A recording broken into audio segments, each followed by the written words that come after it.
Jumbo brothers and sisters, today I just saw this video which was done by a very interesting YouTube channel called Athletic Interest, I think, if I'm not wrong. Yeah, got me curious as to what they're discussing. The topic being why EA killed FIFA. Now, a lot of you know, of course, EA, the most despised company in all gamingville industry, or gamingville. Reason for this is because a lot of people really say that they are a money grab, that the only thing that interests them is the money. Particularly in FIFA, I'm telling you for a fact, these guys collected billions, probably trillions, if I'm not wrong, over the course of the years that they have been in partnership with FIFA, the governing body of football in the world. So right now we are entering into the video itself so that we can see what Athletic Interest is talking about, and let's see what's going down. This is the most popular sports video game in history. In total, FIFA has sold more copies than its two nearest rivals combined. Yikes. Hold up. In history. Let's look at it. 1, 2, 3, 4, 5, 6, 7, 8, 9, 10. These are like 30 titles. Wait. This guy sold 30 titles with the FIFA brand. Yikes. Okay, yeah, now I know they made trillions. Sorry. In total, FIFA has sold more copies than its two nearest rivals combined. Just let's rewind that back. Its two nearest rivals. I'm going to remove the captions for you guys so that you can see the statistics that I'm looking at. Yeah, this is combined. NBA 2K, which is, of course, the closest game that I play that is close to FIFA. Haven't played Madden, to be honest, but I did not know that Madden is also that popular.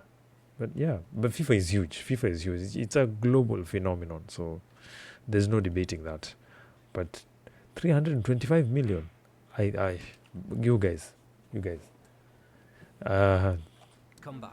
When you think about football, you think about the games you see. I think they made billions, actually, trillions. People spend far more time playing online than watching real football on any given Sunday. What?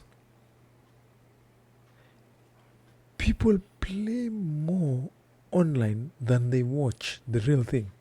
No way. 200 million games of FIFA are played across the world.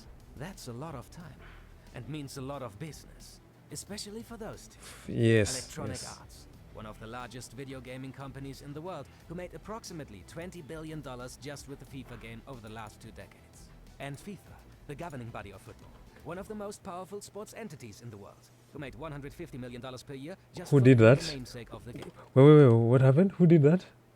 Who did that? Just with the FIFA game over the last 2 decades. And FIFA, the governing body of football, one of the most What? powerful sports entities. Oh. Wait, one of the... Okay, I was wondering what was going on here. One of the reporters went towards the former president of FIFA, Sepp Blatter, and then they threw money at him. So, I don't know whether this was a joke or what, but this must have been something. But anyway. In the world, who made $150 million per year just for being the namesake of the game. It sounds perfect. Fans are united in their love for the game. EA and FIFA make billions in return, until EA decided to kill the FIFA series, which is why the latest version looks like this. Yeah, the latest version is very different. FIFA, the game, is officially dead. But why change the name of your most successful product? Especially when the new name is far less catchy. That would be like renaming Twitter after a random letter in the alphabet. Oh, this guy is throwing jabs slowly at Elon Musk. It's very interesting. Um, but yeah, I think I mean, it's quite similar. Calling Twitter X, that didn't make sense to me. It's not a catchy name. It's not a brand that you can, you know, in what do you call it? Like you can feel attached to, because it doesn't have anything catchy behind it. But I can understand the reasoning behind having it. Uh, yeah. Anyway, mine is not to ask, but I still don't understand why EA called their product FC. They could have just called it in full, like football club. That would have been something, or just football something. Like, get the ball rolling, because FC, it's not a catchy name at all, at all.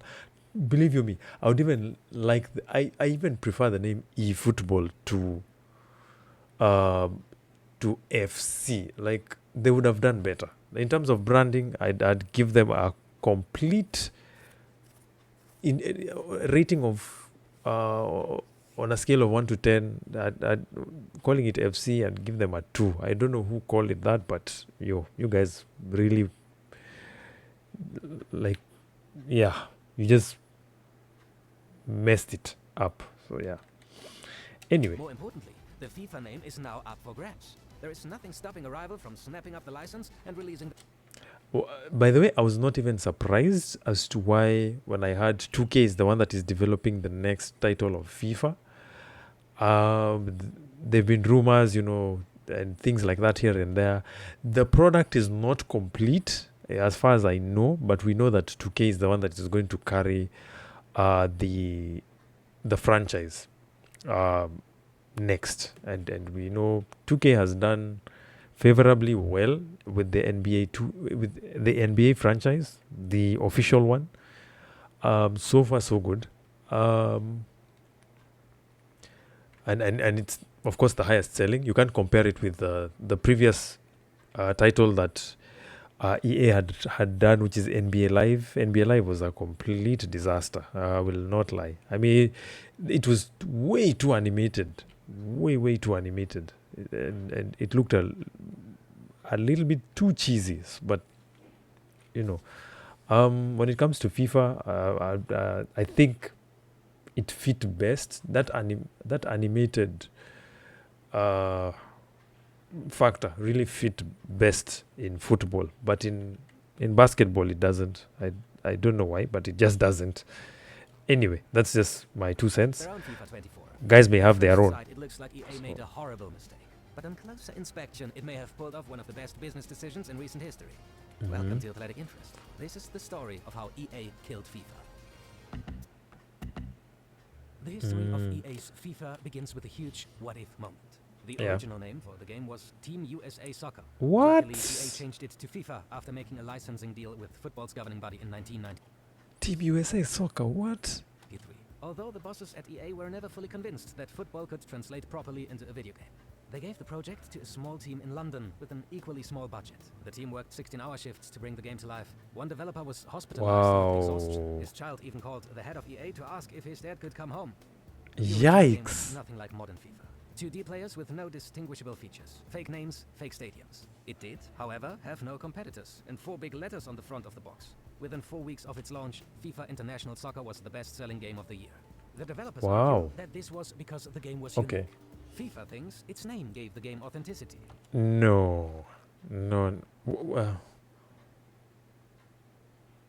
Wait, hold on. I take that back. Actually, yes. I think because the name FIFA carried some weight in it, which gave the game viability.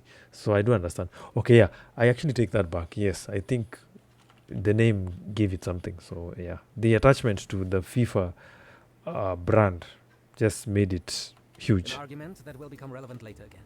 EA's success spawned competitors, the most notable being Goldstorm, which would later become Pro Evolution Soccer. Pro Evolution Soccer was mad.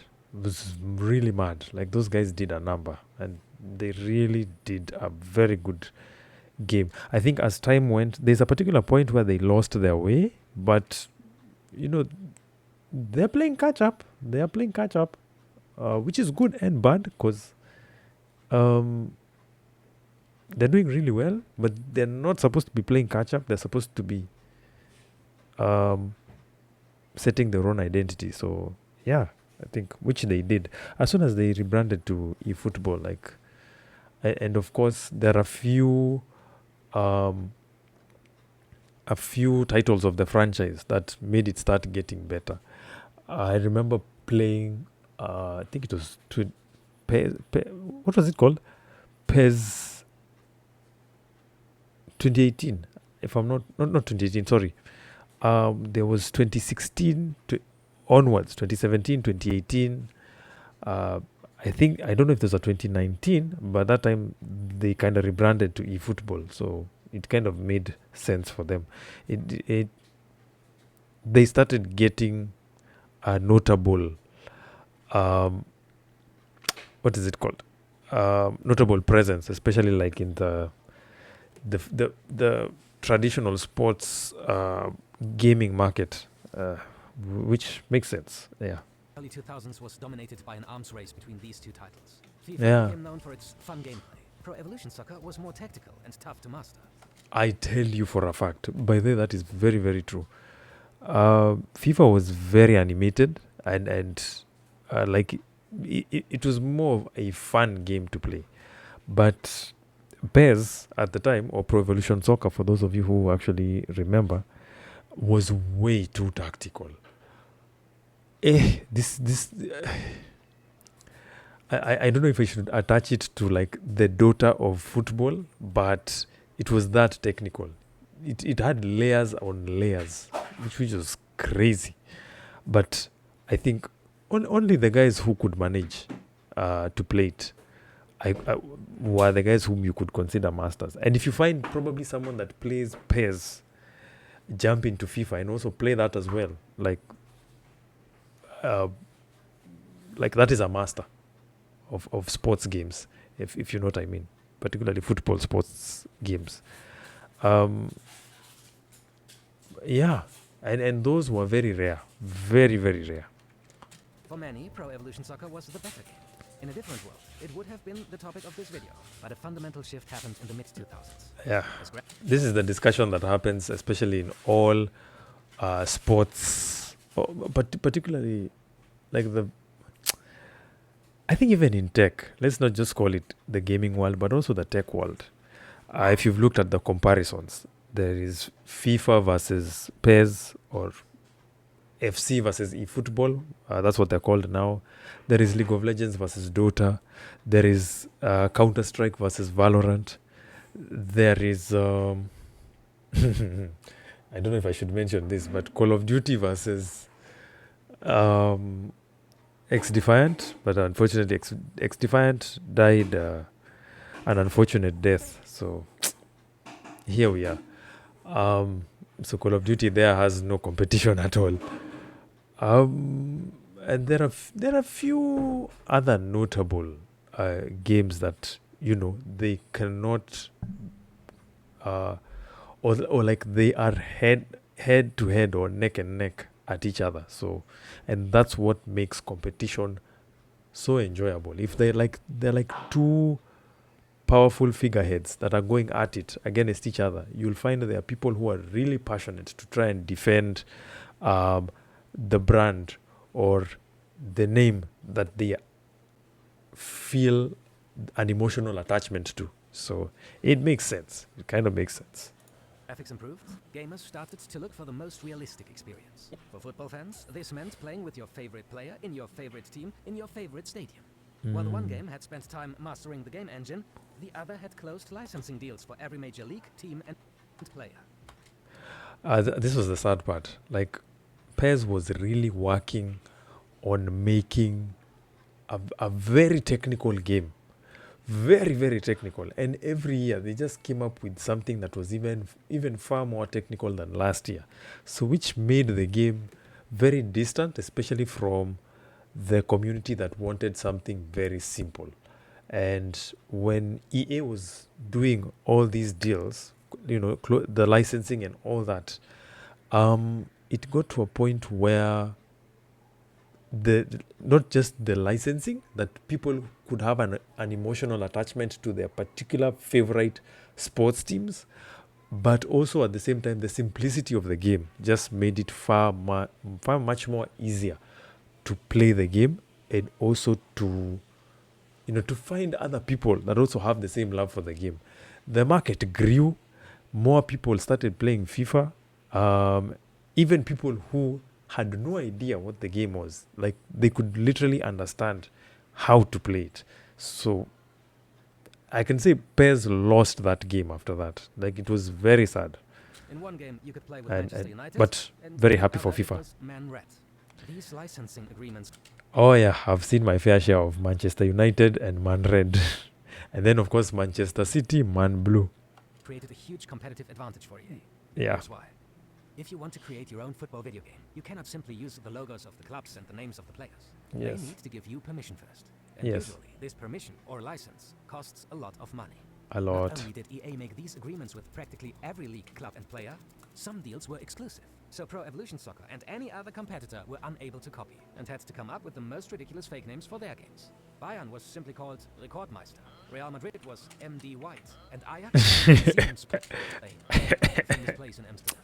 Don't forget legendary players like Naldarinho and Roberto Lacos. EA's advantage became even clearer with the launch of Ultimate Team. They began to sell Oh, virtual man. player cards, a bit like virtual Panini stickers, that unlocked those players in the game. This has become one of the most addictive aspects of FIFA and contributes to almost 50% of the game's income. Pro Evolution Soccer Wow. was Yeah, they even had to show I show speeds old videos of FIFA. slow to replicate this. Even then, who wants to buy virtual cards of fake players and teams? Yeah. As FIFA grew, Pro Evolution Soccer slowly died. FIFA 15 reached 18 million sales. Pro Evolution Soccer 15 Yikes. couldn't even hit 10% of that. So you could argue that FIFA's success is all down to authenticity, and a big part of that was the name. And funny enough, by the way, do you know that if whether they would have put Messi's image on the cover of the game, even if they decided to leave it blank, do you know it would have still sold much more than PES? For real, for real. That's how big FIFA was. But then, why break up? EA's first naming rights deal with FIFA was reportedly very cheap. But times have changed. I can guess, because they were not interested really much in the game.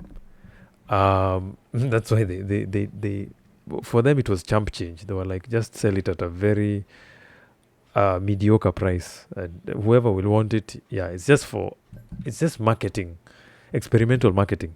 Get the name out there to the kids that play this game. Let's see where it goes.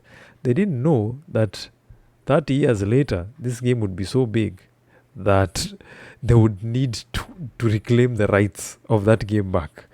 FIFA operates the biggest team sports event in the world and manages huge commercial contracts. FIFA has renegotiated its agreement several times. EA was paying $150 million per year before the split. 150 million per year. That's a lot. And just as I've kept saying, like, EA has made trillions from this game. Trillions.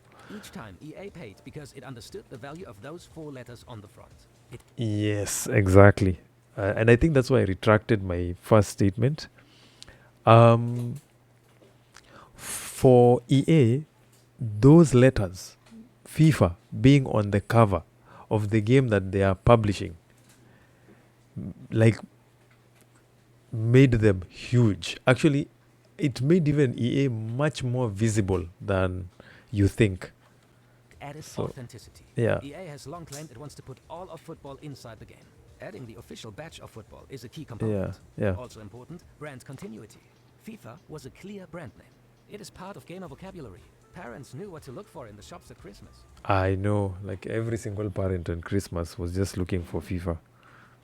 Or practically a good majority of parents. So FIFA saw dollar signs and decided to ask EA for double the previous amount. FIFA assumed that Double. They asked for 300 million. EA would want to keep the brand name at all costs, but this strategy backfired badly. Wait. EA wanted to keep the name FIFA. That didn't work well. Okay. There had long been rumors that EA was considering a split, because they felt limited by the agreement. EA wanted to introduce new features to the game, but FIFA often pushed back because they wanted to protect their brand. EA was keen to explore Web3 I would have and guessed so. esports. FIFA, not so much. And what kind of athletic interest video would this be without Nike and Adidas playing their part? EA had long Oh, wanted yeah. to partner with Nike. Ah, wow. Man, EA was thinking very far ahead. They actually wanted to partner with sports brands. Nike. That's interesting. But was blocked because FIFA had an exclusive deal with Adidas. With Adidas, yeah. FIFA was with Adidas at the time. So if they decided to go with Nike, it would have brought problems. But And with Nike was one of now that they're called FC, they can make that deal without even breaking a sweat. the first things EA did after the split. FIFA pushed and EA jumped. A risky move. Gianni Infantino was quick to promise to continue the FIFA series with another developer. Which was FIFA 25, 26, 27, and so on will be the best EA game for any girl or boy. We will have news on this very soon. A Okay, declaration of war to EA. that was in 2023. Suddenly, you had a battle of the giants. The world's most influential sports organization versus a huge American tech company. And FIFA looked like the favorite. They are a powerful enemy. Netflix made full documentaries about that. They control the most popular sport in the world, make billions of dollars with Yeah. that sport. And their bosses regularly meet with the world's most influential leaders. Man, I'm telling you, these guys meet with presidents of countries. But while FIFA was obsessed with the value of its own name, it forgot where the true value of the video game lies. Yeah, The realism. the community. EA's What? The community? You're kidding me. agreement with FIFA, it didn't actually get much more than the 4 letters on the front. The right to use player likenesses, team names, badges, and leagues all came from separately agreed deals. And they Which was smart by EA. Very, very smart. They had separate deals with the players than the organizations. So This is where EA hit FIFA hard. EA has an army of lawyers that work with individual leagues, clubs, agents, and player unions to lock down these agreements. Often players don't even realize that they have agreed to be included in the game. Zlatan Ibrahimovic once tweeted that he never consented to be in FIFA. but he signed a deal. This is the thing that doesn't make sense, by the way. How do you say that you did not give someone permission, and yet you have a manager and a lawyer that agree about this separately? They don't inform you, and then you find out you're in a game that you didn't give permission to. But anyway, it's fine. EA was quick to remind him to look into his contract with Milan. Thank you. Like and subscribe, Athletic Interest. That Includes a clause shameless allowing clubs to plug. sign away his image rights. Any player or Yeah. team that joins the Premier League automatically signs away its rights to be included in EA games. EA has built a complex web of licenses that would be incredibly expensive for someone else to replicate. Wow, that is so crazy.